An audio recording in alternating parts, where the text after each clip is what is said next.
میرے اللہ تعالیٰ کا سچا وعدہ ہے کہ جو انسان بھی رزق کے حوالے سے دعا اور وظیفہ کرتا ہے تو میں اس کی دعا کو قبول فرماتا ہوں اور اسے وہاں سے رزق دیتا ہوں جہاں سے اس کا گمان اور تصور بھی نہ ہو۔ اللہ تعالیٰ کا وعدہ ہے کہ وہ اپنے بندے کو بے حساب رزق عطا فرمائے گا، اور اگر ہم اس کے دیے ہوئے طریقوں پر چلیں تو ہماری مشکلات دور ہو سکتی ہیں۔ آج ہم ایسا ہی وظیفہ شیئر کرنے جا رہے ہیں جو آپ کے رزق میں بے انتہا برکت، نوکری یا کاروبار میں کامیابی اور قرضوں سے نجات کا ذریعہ بن سکتا ہے۔ سب سے پہلے اس وظیفے کو کرنے کے لیے کچھ اصول سمجھ لیجئے۔ یقین اور اخلاص۔ کسی بھی وظیفے کی قبولیت کا سب سے بڑا راز یہ ہے کہ اسے پورے یقین اور اخلاص کے ساتھ کیا جائے۔ اگر دل میں شک ہو تو وظیفے کی تاثیر کم ہو جاتی ہے۔ پاکیزگی۔ ہر وظیفے کے لیے ضروری ہے کہ آپ باوضو ہوں، صاف ستھرے کپڑے پہنیں اور اگر ممکن ہو تو خوشبو لگائیں۔ مسلسل عمل۔ اکثر لوگ چاہتے ہیں کہ ایک دن میں ہی وظیفے کا اثر ہو، لیکن مستقل مزاجی بہت ضروری ہے۔ کم از کم 11 دن یا 21 دن تک جاری رکھیں۔ نیت اور دعا۔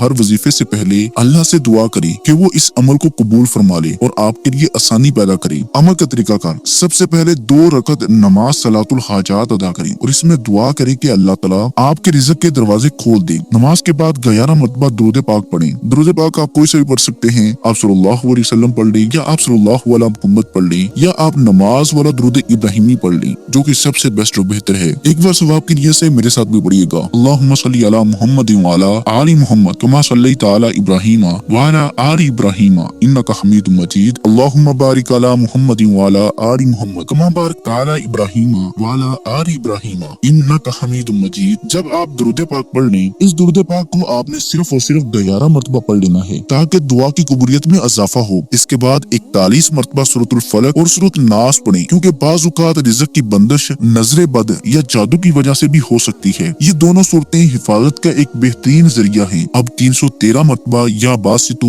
یا وہابو پڑھیں۔ الباسطو کا مطلب ہے اے اللہ تو ہی رزق کو وسیع کرنے والا ہے، اور الوہابو کا مطلب ہے کہ وہ بے حساب عطا کرنے والا ہے۔ اس کے بعد 41 مرتبہ سورۃ المزمل پڑھیں۔ اس کی تاثیر بہت زیادہ ہے، خاص طور پر کاروبار اور مالی مشکلات میں۔ اگر ممکن ہو تو ایک سفید کاغذ پر یا باسطو یا وہابو لکھ کر اپنے پاس رکھیں یا دکان گھر میں رکھ دیں۔ انشاءاللہ اللہ اس میں برکت عطا فرمائے گا۔ دعا کے دوران 7 مرتبہ یہ دعا لازمی کریں۔ اللہم اکفنی بحلالک عن حرامک واغننی بفضلک عمن سواک۔ اے اللہ تو مجھے حلال رزق عطا فرما اور حرام سے بچا، اور اپنے فضل سے مجھے دوسروں سے بے نیاز کر دے۔ اگر آپ قرض میں مبتلا ہیں تو نماز فجر کے بعد 100 مرتبہ یا غنیو یا مغنیو پڑھیں۔ یہ اسم مبارک قرضوں سے نجات اور مالی مشکلات کے حل کے لیے بہت مفید ہیں۔ جمعہ کے دن 3 مرتبہ سورۃ الرحمن پڑھیں۔ اس سے رزق میں برکت اور دنیاوی مشکلات آسان ہوتی ہیں۔ رات کو سونے سے پہلے یا رزاقو کو 500 مرتبہ پڑھیں اور اللہ تعالیٰ سے دعا کریں کہ وہ آپ کے رزق میں وسعت عطا فرمائے۔ روزانہ ایک تسبیح سبحان اللہ و بحمدی سبحان اللہ العظیم پڑھیں۔ یہ ذکر